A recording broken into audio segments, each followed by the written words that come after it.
Hello everyone, I am L के sir from L के English trainer. तो students, आज एक बार फिर से मैं आप सभी के सामने उपस्थित हूँ एक नई क्लास लेकर। वो है पैसिव वॉइस की क्लास नंबर फर्स्ट। इससे पहले मैंने पैसिव वॉइस की बेसिक क्लास पढ़ाई थी, उसमें मैंने आपके लिए और बेसिक रूल थे, जो मास्टर रूल थे, उन सभी के बारे में बता दिया है, ताकि आपको अगले जो बेसिक जो भी वॉइस पढ़ने में और कोई भी परेशानी महसूस ना कर सको आप। तो सबसे पहले हमने जो प्रेजेंट इंडेफिनिट का वॉइस लिया है, इससे पहले मैंने सिर्फ और आपको और मास्टर रूल्स के बारे में बताया था। तो सबसे पहले जो आइडेंटिफिकेशन होती है वॉइस की, वो है ता, ती, ते है।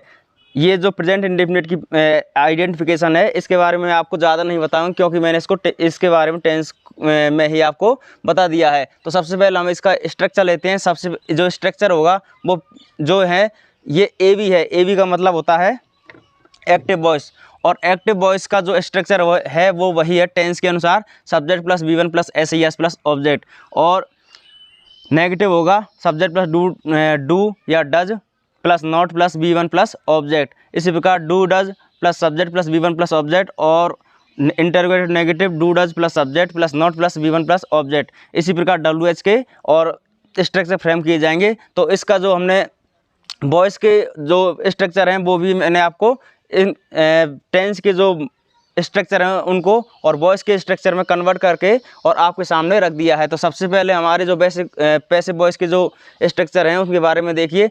ये है कि सब V1 होगी, वो हमेशा मैंने कल पहले वाले जो भी मैंने क्लास बताई थी उसमें बताया था कि वॉइस में हमेशा ही V3 का प्रयोग किया जाएगा। तो इसमें बनेगा सब्जेक्ट प्लस एजएमआर के बाद में और V3 के बाई प्लस ऑब्जेक्ट। और इसको जो नेगेटिव सूत्र बनेगा टेंस के जो बाइक होंगे उसमें डू डज का प्रयोग किया जाएगा, लेकिन वॉइस के जो भी और हमारे सवाल होंगे उनमें और डू डज के स्थान पर एजएमआर का प्रयोग किया जाएगा। तो इसका नेगेटिव सूत्र इस प्रकार बनेगा सब्जेक्ट प्लस एजएमआर plus not plus V3 plus by plus object. और इंटरोगेटिव का लिखेंगे तो इस प्रकार बनेगा एजएमआर plus subject plus V3 plus by plus object. और इंटरोगेटिव नेगेटिव का होगा एजएमआर plus subject plus not plus V3 plus by plus object. इसी प्रकार WH के भी और स्ट्रक्चर फ्रेम किए जा सकते हैं। तो आइए इसके कुछ एग्जाम्पल की तरफ चलते हैं और कुछ एग्जाम्पल्स के बारे में हम समझने का प्रयास करते हैं। सबसे पहला एग्जाम्पल हमने लिया है वह पत्र लिखता है, वह पत्र लिखता है। तो सबसे पहले हम इसका एक्टिव में बनाएंगे। तो एक्टिव बनेगा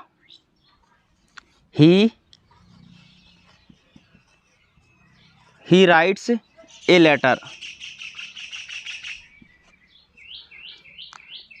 ये हो गया हमारा ए मतलब पैसिव एक्टिव वॉइस। तो इसका हम पैसिव वॉइस बनाएंगे। तो सबसे पहले मैंने जो भी मास्टर रूल बताए थे, यदि आपने वो वीडियो देखी हो तो मेरे जो भी रूल थे उनके बारे में और याद कीजिए। तो सबसे पहला हमारा रूल था कि object takes the place of the subject. तो हम सबसे पहले ऑब्जेक्ट को उठाएंगे और सब्जेक्ट के स्थान पर लिखेंगे। तो ये होगा ए लेटर। ए लेटर के बाद में हमने सब्जेक्ट लिख दिया, उसके बाद में हम देखेंगे एजएमआर का प्रयोग किया गया है। तो उसके बाद हम लिखेंगे एजएमआर। तो ए लेटर इज। आगे देखेंगे हम कि एजएमआर के बाद में V3 का प्रयोग किया गया है। तो जो राइट्स है उसकी जो V3 होगी वो होगी रिटर्न।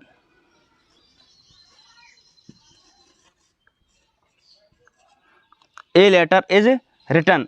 उसके बाद में बाई। और ये जो हमारा सब्जेक्ट है उसको और ऑब्जेक्ट के रूप में बदल देंगे। तो अंत में लिखेंगे इसे हिम।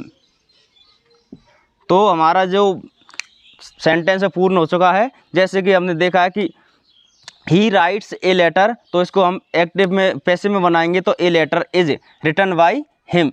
ये हमारा हो गया PV। अगला हम एग्जाम्पल लेते हैं कि मैं उसे पीटता हूँ। तो सबसे पहले इसकी हम एक्टिव में बनाएंगे। तो बनेगा I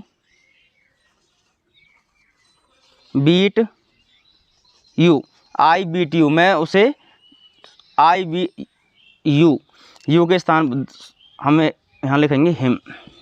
आई बीट हिम, मैं उसे पीटता हूँ। और इसका हम जब पैसिव बनाएंगे तो लिखेंगे, इसको हम सब्जेक्ट के स्थान पर लाएंगे तो ये बन जाएगा ही। फिर एजएमआर में से लिखेंगे इज, ही इज। फिर इसकी थर्ड फॉर्म लिखेंगे BEA TEN, ही इज बिटन, और फिर बाई, और बाई के बाद में हम आई को हम ऑब्जेक्ट के रूप में लिखेंगे मी, बाई मी। तो पूरा सेंटेंस इस प्रकार होगा, ही इज बिटन बाई मी, वह मेरे द्वारा पीटा जाता है।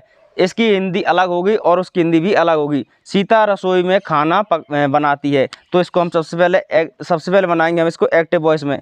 तो एक्टिव वॉइस बनेगा, Sita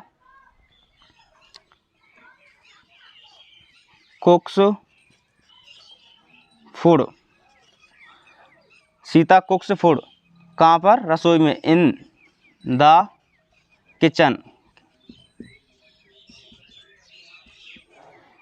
Sita कुक्स food in the kitchen. तो हम इसको पैसिव वॉइस में जब बनाएंगे तो हम केवल ऑब्जेक्ट को लेंगे और ऑब्जेक्ट को सब्जेक्ट बनाएंगे, और फिर उसके बाद में हम एक्सिलरी वर्ब और बाई प्लस सब्जेक्ट को लिख करके, और जो भी हमारा अदर पार्ट होगा उसको एज इट इज़ वैसा का वैसे ही उतार देंगे। जैसे हम बनाएंगे फूड इज, थर्ड फॉर्म लिखेंगे cooked, food is cooked by Sita. जो प्रॉपर नाउन का शब्द होता है उसे हम, और बाई के बाद में हम उसको प्रॉपर नाउन के रूप में ही लिखते हैं। जैसे हमने सीता है तो सीता ही लिखेंगे, और यदि राम है तो राम ही लिखेंगे। उसके बाद अदर पार्ट जो भी उसको एज इट इज उतार दो। जैसे कि इसमें है इन द किचन, तो बैक किस प्रकार होगा, food is cooked by Sita in the kitchen. अगला एक और एग्जाम्पल ले लेते हैं। वो एग्जाम्पल होगा, तुम रोज प्रश्न पूछते हो। तो सबसे पहले हम इसका हम और एक्टिव में बनाएंगे, you ask A question, you ask A question daily. तो अब इसको हम पैसिव में बनाएंगे, ये हो गया हमारा ए बी में। तो पैसिव में बनाएंगे ए question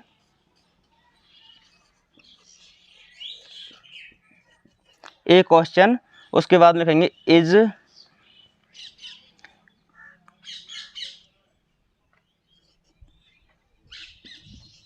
asked, A question is asked by you. You का सब्जेक्ट भी यू होता है, यू का ऑब्जेक्ट भी यू ही होता है, इसलिए हम यू को और यू के रूप में ही लिखते हैं। और इसके बाद में हमारा जो अदर पार्ट क्या बचा, डेली, तो इसको हम एज इट इज लिख देंगे डेली। तो चलिए हम इसके कुछ एग्जाम्पल और ले लेते हैं। जैसे कि ये जो हमारे एग्जाम्पल हैं वो हैं WH फैमिली के, मतलब इंटरोगेटिव एग्जाम्पल भी ले लेते हैं। तो हमारा सबसे पहला इंटरोगेटिव एग्जाम्पल होगा कि क्या वे गाना गाते हैं। तो इसको सबसे पहले एक्टिव बनाएंगे,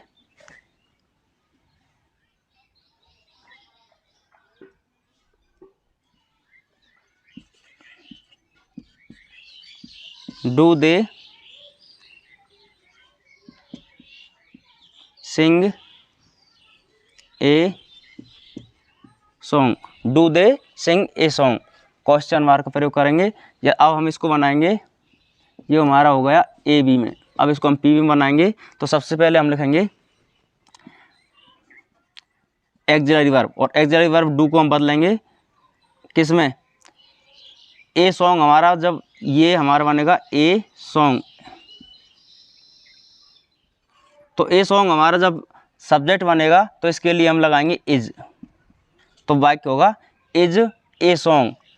उसके बाद में लिखेंगे, हमने यहाँ से लिख दिया इज, लिख दिया ए सॉन्ग, फिर SUNG संग, is a song sung by किसके द्वारा, देम।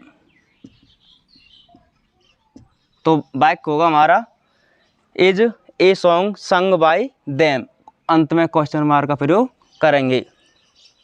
अगला एग्जाम्पल लेते हैं, ये भी हमने इंटरोगेटिव का ही लिया है। तो सबसे पहले ये जो एग्जाम्पल है वो है, वह पत्र क्यों लिखती है। तो सबसे पहले इसको हम बनाएंगे एक्टिव में, तो लिखेंगे भाई does she write a letter. तो हम इसको पैसिव में कन्वर्ट करेंगे, ये हमारा पीवी का होगा।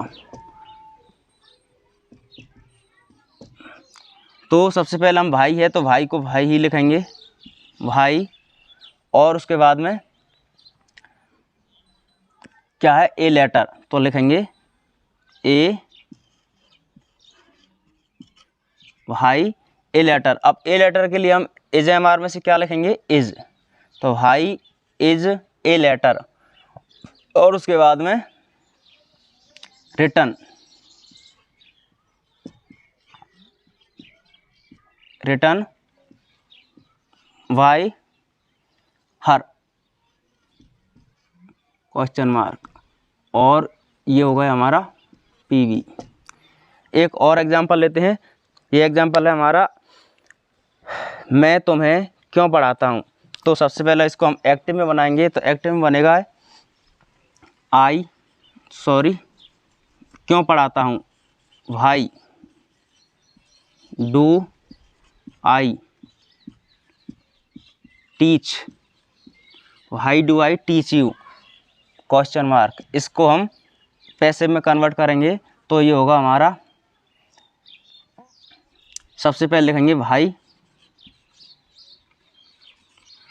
उसके बाद में हम लिखेंगे यू। अब यू है तो हमारा जो एक्सिलरी वर्ब होगी इसमें आर, तो वाक्य बनेगा भाई आर यू, और फिर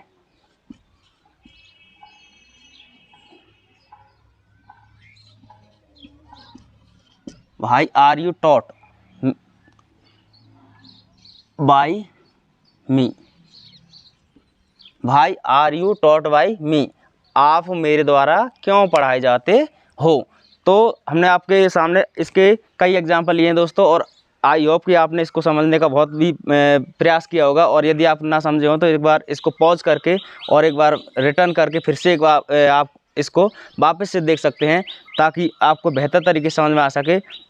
और मेरे इस वीडियो को यदि अच्छी लगी हो तो ज़्यादा से ज़्यादा लोगों तक शेयर कीजिए, और लाइक कमेंट करना ना भूलें। Thanks for watching.